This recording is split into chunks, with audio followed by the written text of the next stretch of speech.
Bonjour à toutes et à tous. Eh bien, je vous retrouve avec grand plaisir pour cette nouvelle lune du 10 juin 2021 qui aura lieu à 12h54 en temps local et donc à 10h54 en temps universel.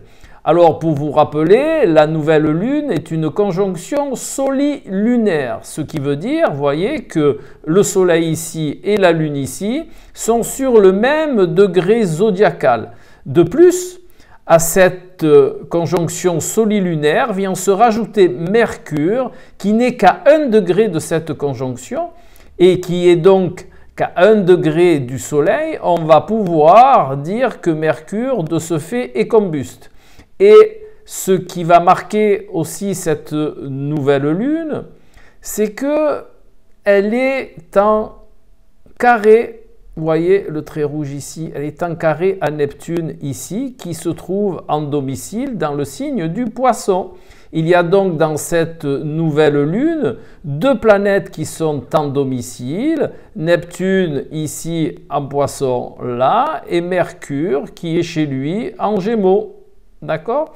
Donc ces deux planètes vont colorer cette nouvelle lune de leurs énergies.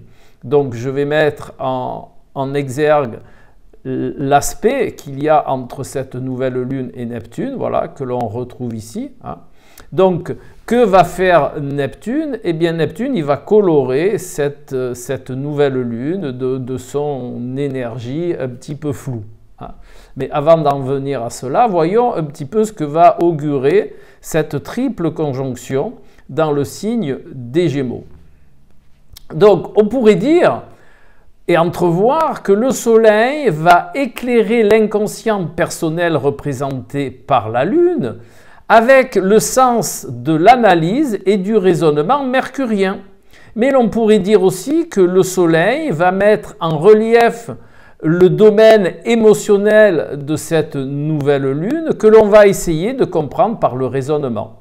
Mais on pourrait aussi largement concevoir l'action solaire sur la communication au niveau familial. Et l'on pourrait aussi dire, par exemple, que les axes de vie entre l'intérieur et l'extérieur vont être le sujet de discussion et entrevoir et que l'on va vouloir mettre en place un nouvel équilibre et pourquoi pas entre la carrière et la vie familiale, hein, qui sont les deux pôles solilunaires. L'on pourrait même ressentir le désir de rationaliser le domaine sentimental et émotionnel dans son ensemble. Mais voilà, il y a Neptune ici qui se trouve dans le signe des Poissons et qui va jeter un flou dans toutes les perceptions dont je viens de vous parler. Hein, Neptune est cette planète de l'intangible, cette planète du flou, cette planète de l'indéfinissable. Donc ces particularités-là, ces attributs neptuniens vont être vont vraiment intimement colorer cette nouvelle lune dans tout ce que je viens de vous citer. Mais vous me direz, mais alors, qu'est-ce qu'il est adapté de faire? Eh bien, il serait vraiment adapté durant cette nouvelle lune de laisser parler l'inconscient, car nous avons ici deux fortes planètes qui le représentent. Neptune pour l'inconscient collectif, qui est en Poisson, et nous avons Mercure ici, regardez, qui est et nous avons la Lune ici, pardon, regardez, qui est dans le signe des Gémeaux, et ces deux planètes-là sont en carré. Donc, ce qui voudrait dire que, quelque part, l'inconscient collectif et l'inconscient personnel, eh bien, ne vont pas dans le même sens. On n'a pas des informations qui se corrèlent de ces deux provenances. Et de plus, on va chercher à rationaliser avec Mercure ici. Hein, et vous savez très bien que l'inconscient et la rationalisation ne fonctionnent pas toujours très bien ensemble. Donc cette nouvelle lune, elle va nous indiquer qu'il serait plutôt adapté de laisser parler le langage intuitif, de laisser parler nos ressentis et par l'interprétation des symboles que vous percevrez durant cette période de 3 jours environ pour la nouvelle lune, eh bien, après avoir s'être imprégné de ces interprétations, et alors à ce moment-là, il serait bien de raisonner, de rationaliser, justement en deuxième instance.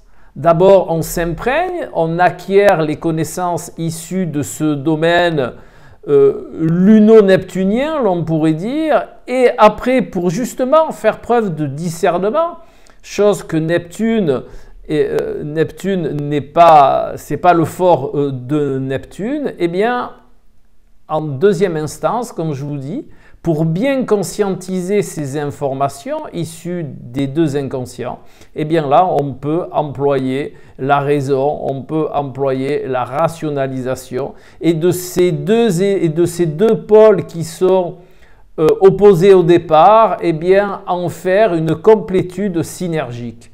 Voilà le conseil que nous donne cette nouvelle lune.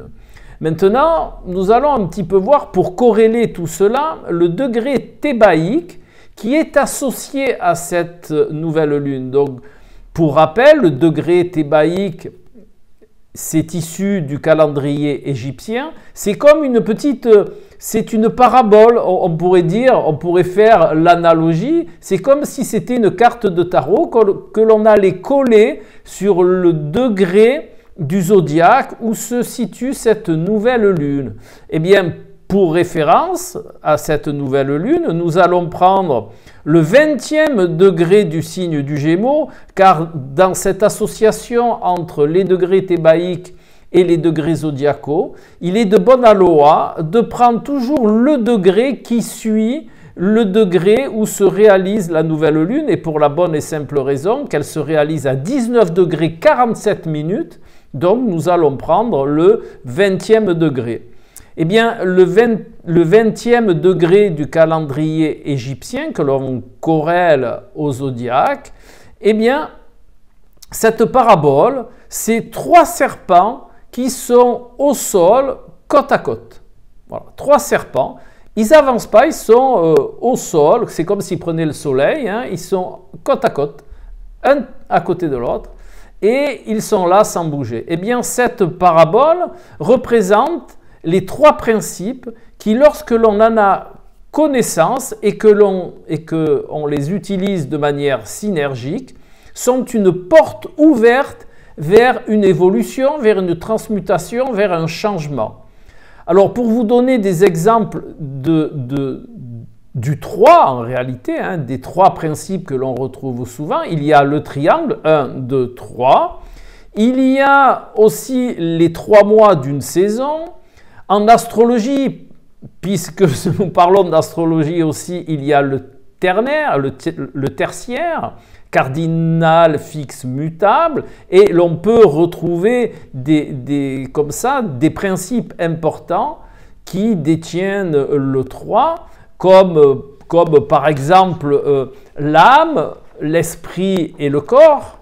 C'est aussi un principe ternaire. Voilà.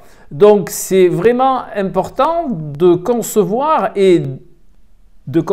cette complétude à partir de 3 principes. Eh bien, c'est un peu ce que nous avons là. Nous avons là 1, Soleil, 2, la Lune, 3, Mercure. Eh bien, nous avons une triplicité. Nous avons un ternaire qu'il va être vraiment important de rendre synergique. Voilà. Et vous allez me dire, et je vous l'ai dit tout à l'heure, la synergie, elle ne peut être effective que si on laisse parler d'abord le grand principe de ce carré, Neptune-Lune, inconscient personnel, inconscient collectif, et que les informations tirées de ces inconscients, pour justement, puisque c'est un carré, c'est un petit peu opposé, les informations ne vont pas se corréler toutes seules, eh bien il va être important de les corréler justement par cet apport mercurien, le 3e principe qui est la raison, le discernement et la rationalisation. Voilà pour cette nouvelle lune. Maintenant, il est aussi intéressant de corréler cette nouvelle lune avec l'arcane du tarot qui va correspondre à cette nouvelle lune. Et pour cela, donc, on va prendre la date de la nouvelle lune qui est le 10 juin 2021. Donc le 10 juin 2021, eh bien, si on fait une réduction théosophique, eh bien, ça fait le 21, justement, la carte du monde. Eh bien, l'arcane du monde est vraiment bien associé à cette notion de nouvelle lune. Hein? L'arcane du monde, c'est justement la complétude et la synergie de divers principes qui vont nous permettre d'atteindre un état d'éveil, un état vibratoire supérieur à l'état existant. Voilà. Donc cet arcane du monde, eh bien, il est bien corrélé à cette nouvelle lune. De plus, le conseil que pourrait donner cet arcane du monde, c'est de profiter de cette période pour percevoir dans votre chemin de vie les énergies qu'il serait adapté de moduler afin d'aller vers la complétude et la synergie de celle-ci. Voilà le conseil de cet arcane corrélé à la nouvelle lune. Et bien entendu, comme toutes les fois, eh bien, nous allons suivre notre série en ce qui concerne la France. Hein? Donc, au niveau de la France, eh bien, il y a cette notion toujours de tension, mais qui est moins perceptible en raison du relâchement actuel des contraintes. Mais il ne faut pas croire, ces tensions sont toujours aussi fortes et elles sont représentées en astrologie mondiale par le carré Uranus-Saturne et par l'opposition Mars-Pluton. Voilà. Donc il est vraiment important de profiter pleinement de ce relâchement des contraintes pour récupérer, je dirais même plus pour se faire une santé. Et au stade actuel, laisser un peu derrière nous tout ce poids dont nous avons été les porteurs pour le moment et de profiter pleinement. Voilà. Donc je vous retrouve tout bientôt, astrologiquement votre Alain.